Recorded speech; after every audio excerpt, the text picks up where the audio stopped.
One other item that we should take a moment to talk about is the angle of the label. What happens when you have a lot of labels and they're all leaning, and let's say they're on the bottle and they're leaning either this way or that way, and almost every label is doing that? Well, there are two adjustments on our machine that help us control that. Generally speaking, these are already going to be set up from the factory when it arrives, but if there's some jostling around and shipping, maybe it needs a little help.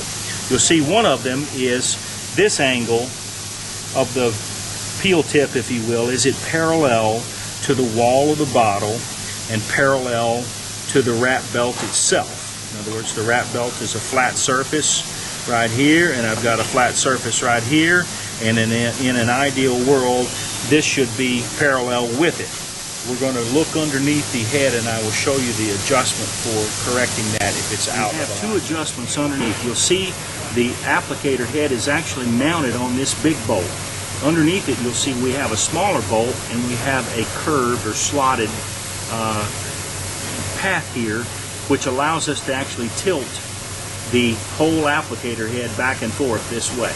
So one of the things we would want to do, if we saw the angle I was just talking about out of alignment, we would actually loosen this bolt, and then we would turn the head until we had it level, or square if you will, and then we would tighten this bolt again. The other adjustment is our turnbuckle. What this does is lets us turn the angle of the peel tip back and forth this way.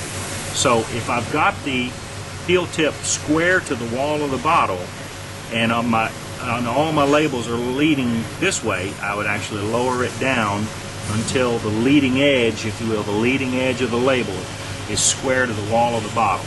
And I would turn this, I loosen these two jam nuts right here. I can turn that back and forth, and then of course when I get the right setting, I would retighten these jam nuts to hold that position.